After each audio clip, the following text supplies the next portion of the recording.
Muy buenas tardes, colega. Te saluda Carla Cabrera y el día de hoy está conmigo mi querida maestra titular. Hola. Hola, muy buenas tardes, Carla, ¿cómo estás? Soy la psicóloga Bexabe Flores. Y hoy les queremos hablar respecto de las primeras sesiones en los tratamientos de adicciones que son súper interesantes. Bueno, quiero empezar el día de hoy mencionando a los colegas que hay dos formas en cómo los clientes o pacientes nos llegan a consulta. Una, querida Carla, cuando ellos por su propia iniciativa vienen a consultarnos para evaluar el nivel de consumo o cómo podemos ayudarles en este aspecto. Y el número dos es cuando sin querer queriendo, ¿no? Se les sale que sí llegan a consumir, porque es importante mencionar que siempre en nuestra práctica clínica, en nuestra nota, hay que preguntar si consumen sustancias. Y ahí es cuando los usuarios tienden a decir no. Sin embargo, tendremos que ser mucho más específicos, ¿no? ¿Qué opina, psicóloga Carla, el mencionar que también el alcohol y el tabaco cuentan como el uso de consumo de sustancias? Y es la número dos, cuando ellos no, ni siquiera saben que están en consumo de sustancias. ¿Qué opina, psicóloga? Totalmente. Entonces he escuchado muchos colegas que me dicen, es que él no me dijo, el usuario no me dijo si consumía sustancias, pero recuerda, colega, no es que el usuario te va a decir si consume o no. El terapeuta tiene que preguntarlo directamente. El motivo por el cual me consultas está relacionado con consumo de sustancias y recuerden, colegas, que esta información va a la historia clínica, que es muy relevante para los expedientes. Entonces, por la manera que te lleguen, ya sea que te hayan dicho de manera explícita que consumen sustancias o llegan con otro motivo de consulta, hay que preguntar, ¿consumes sustancias legales o ilegales? Siempre tengan la buena práctica de hacer esta pregunta, ¿verdad, Beth? Por supuesto, y también mencionar a los colegas que sinceramente en nuestra experiencia nos han llegado más en la segunda, ¿no? En donde muy raramente ellos vienen porque saben el consumo o el nivel. Entonces es donde nosotros tenemos que estar capacitados y tenemos que tener este expertise para saber qué tenemos que hacer. Y eso me lanza a la segunda pregunta que me hace pensar. ¿Qué es lo primero que ustedes piensan, colegas, cuando hay una situación de consumo? ¿Y ahora qué hago? ¿Me lo quedo? ¿Lo dejo? ¿Yo lo atiendo? ¿Se lo regreso a su familia? ¿Cuál sería? Es una pregunta interesantísima porque ha pasado mucho con colegas que nos dicen, pues yo simplemente avanzo en las sesiones y dejo que avancen y avancen y avancen y piensan que conforme va avanzando el tratamiento, el consumo va a desaparecer. Pero esto no es así, colegas. Especialmente con los adolescentes, que son una población que nos llega mucho a la consulta, estamos en la encrucijada de ¿y ahora qué hago? ¿Le digo a sus papás que está consumiendo o no le digo porque ya me gané la confianza del adolescente? Y se cometen graves errores, especialmente con los adolescentes, si el terapeuta guarda el secreto. Entonces, Ujú. recuerden, colegas, si hay una situación de riesgo para la vida, que el consumo es una de esas situaciones, hay que romper confidencialidad, hay que avisar a sus padres o cuidadores. No importa que perdamos un poco la confianza del adolescente, tenemos que ponerlo a salvo. Y me haces pensar, psicóloga Carla, que pues esto nos dirán los colegas, ¿y dónde viene? Bueno, pues en las normas NOM 028, que nos puede amparar sobre cómo podríamos o qué es lo que deberíamos hacer en esta situación, ya que es un derecho tanto del menor como de la familia de ser tratados ante esta situación. Entonces, colegas, estamos respaldados ante la ley y también las familias están respaldadas de cómo deberíamos tener el tratamiento. Me hiciste pensar también en la norma del expediente clínico, en la 004, donde en el expediente vamos a incluir una cláusula de confidencialidad y de ruptura de confidencialidad. Entonces tenemos tres normas que nos amparan principalmente, la norma 004, la norma 028 y la norma 047 del grupo etario de 10 a 19 años. Así que por todos lados vamos a estar protegidos ante esta circunstancia, pero la recomendación para ustedes, colegas, siempre va a ser rompan confidencialidad porque le va a salvar la vida al joven o al adolescente que está en tratamiento con ustedes. Tal vez perdamos un poco de su confianza, pero lo vamos a poner a salvo, que es lo más importante en estas circunstancias de consumo.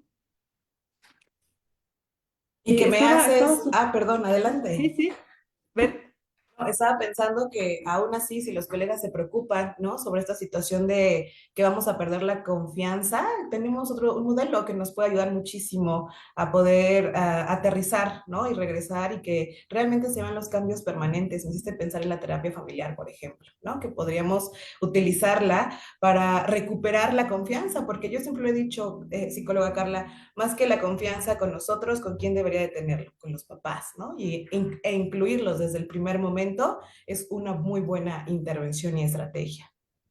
que recordemos que la terapia familiar estructural es uno de los modelos que enseñamos en el diplomado en tratamiento de adicciones y es muy recomendado para menores de edad que todavía están en un contexto familiar. Porque el menor de edad, pues está en una etapa de probar, de experimentar, no ven un problema tan grave, pero la familia habitualmente sí ve un problema grave. Entonces, este modelo es ideal para atender adolescentes.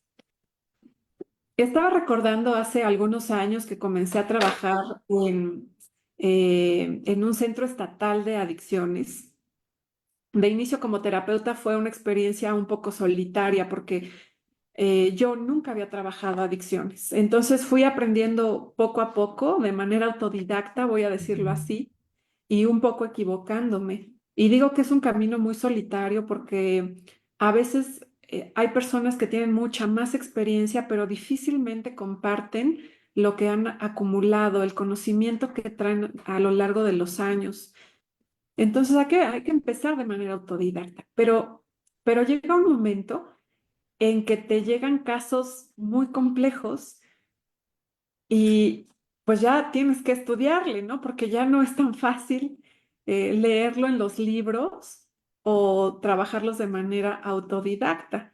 Y tú ahí tienes una experiencia muy similar a la mía, ¿verdad, Beth? Sí, le comentaba a la psicóloga Carla que mis inicios y mis pininos fueron justo porque muchos pacientes llegaban, ¿no? Y me llegaban como el segundo ejemplo que les decíamos al principio, en donde ellos no sabían que tenían un consumo. Y entonces al preguntar si ellos consumían alguna sustancia, ellos mencionaban, no, pero todavía hay que ser mucho más específicos, ¿no? En este consumo legal. Sí, alcohol, tabaco. Y entonces desde ese momento te das cuenta que tú no estás capacitada como psicóloga. No todos los psicólogos estamos capacitados en ese momento, claro está. Conforme vi la demanda, pues cada vez eran muchas más personas que necesitaban este tipo de tratamiento. Por lo que me aperturé a tener el entrenamiento y bueno, abrí una puerta a lo desconocido. Sin embargo, creo que muy satisfactorio porque de repente tenemos casos en donde te pueden poner en jaque, claro, siempre y cuando no tengas las herramientas o el expertise necesario. Y más en este tipo de rubro, psicóloga Carla, ¿no? Que se puede escuchar como muy amenazador, como muy profundo. Y entonces, ¿ahora qué hago? ¿Me paralizo como psicólogo, como psicóloga? ¿Qué es lo que hago entonces? Pues entonces hay que ponerse a estudiar, ya sea de manera autodidacta o acompañado de un entrenamiento más en forma. Pero sin duda, el área de las adicciones es de las áreas clínicas más retadoras, donde hay que conocer patología dual. Hace rato platicábamos tú y yo, Beth, de que en la clínica actual el 100% de los casos prácticamente están teniendo patología dual y hay que aprender a identificarla. No podemos identificar aquello que no conocemos. Y esto va a ser mucho más retador en las próximas décadas y años, porque estamos enfrentándonos a una situación muy caótica respecto del consumo, donde cada vez personas más jóvenes empiezan a consumir y vemos alteraciones mucho más prematuras que hace algunos años atrás y debemos estar entrenados para afrontarlas Y otra cosa que está sucediendo es que los centros estatales o los centros de salud pública no se están dando abasto. Ujú. Recientemente me está pasando mucho que les dan citas para 2 o 3 meses, entonces eso obliga al terapeuta privado a estar mucho más capacitado en este tema.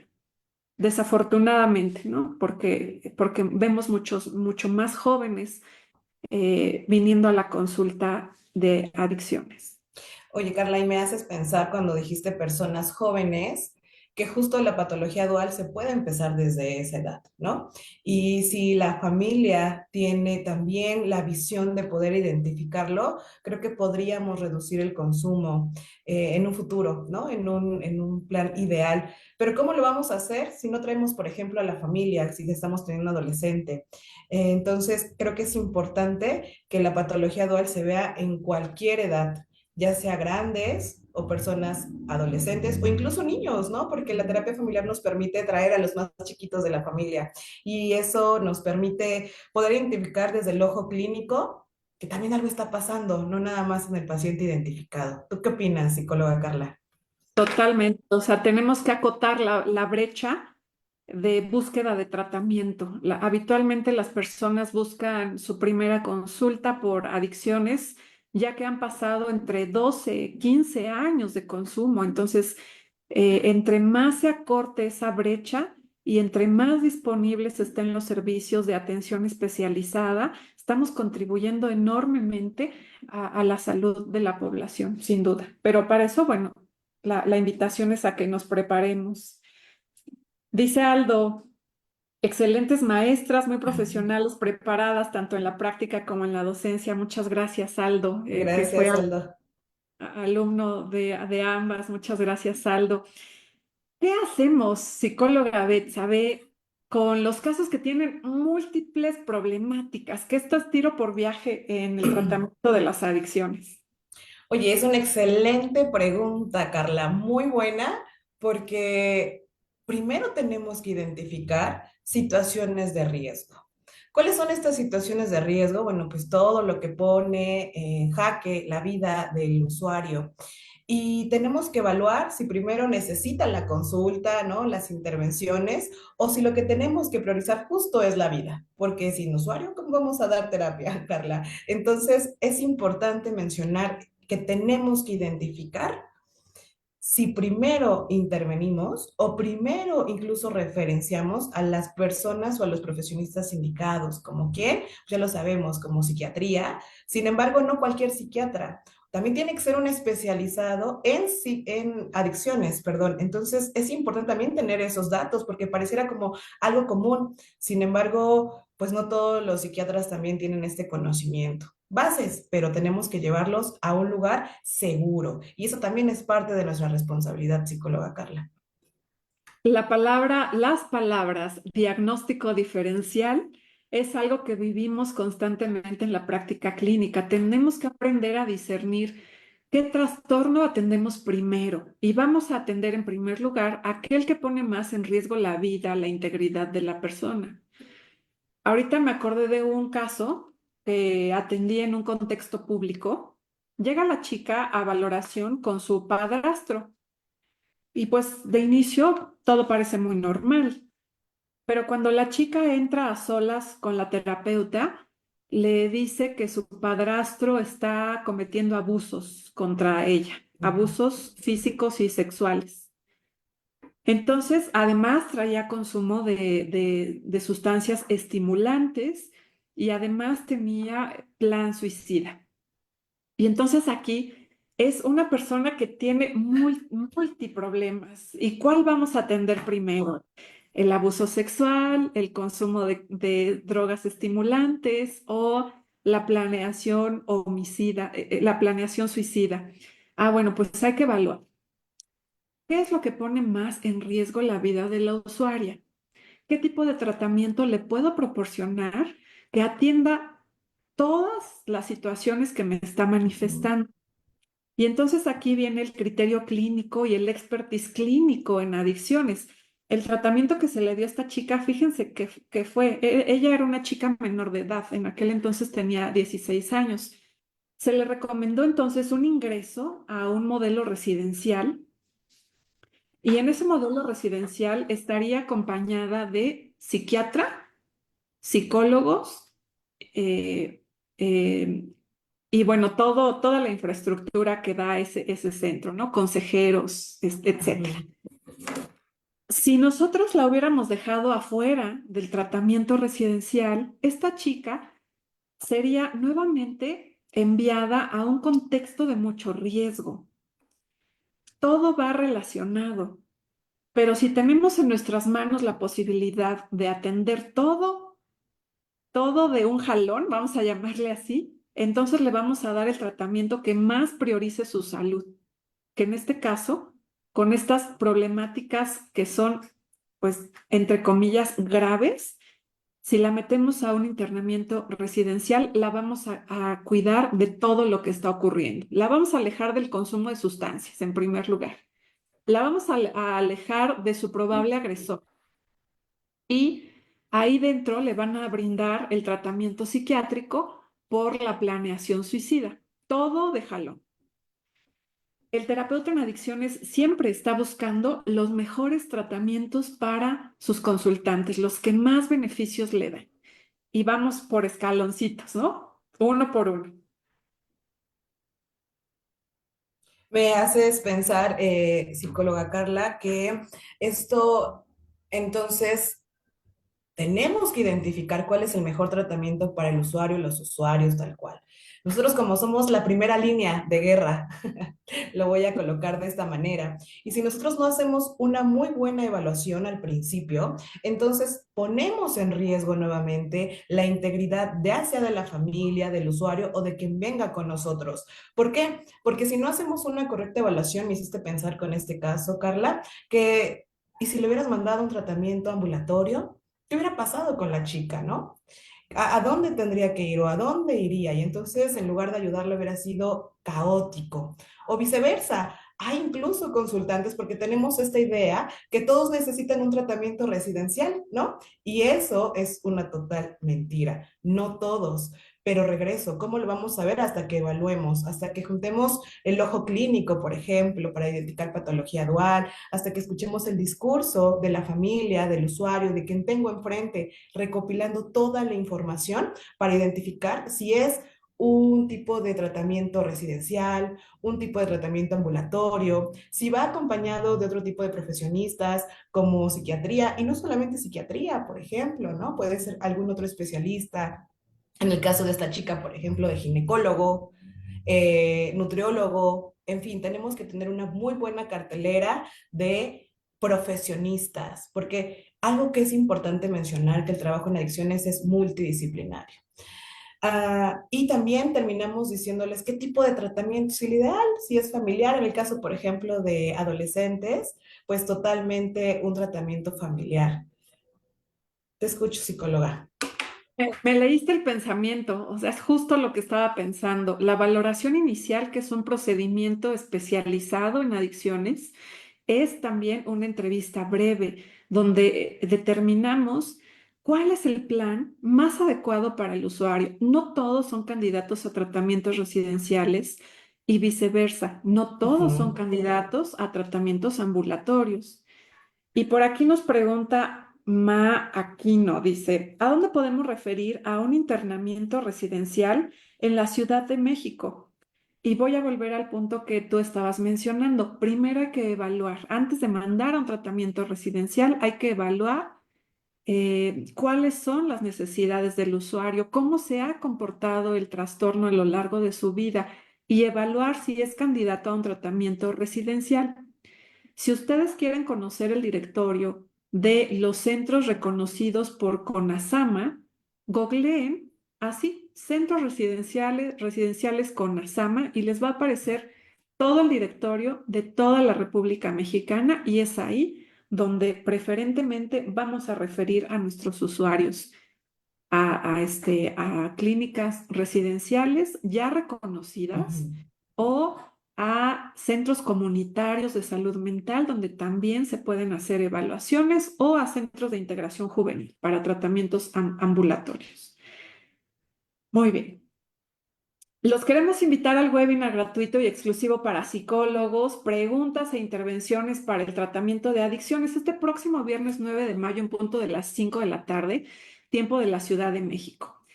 Va a ser a través de videoconferencia Zoom. Podrás conocer métodos profesionales de entrevistas, poderosas técnicas de intervención y también conocer los detalles del 11º Diplomado en Tratamiento de las Adicciones, que por supuesto es un evento de Universidad La Salle y Psicoterapia 13.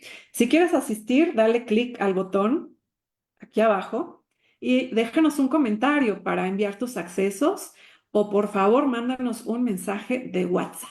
Así que te esperamos, colega, próximo viernes 9 de mayo en punto de las 5 de la tarde, hora de la Ciudad de México, para seguir hablando a profundidad de este tema que es muy vasto.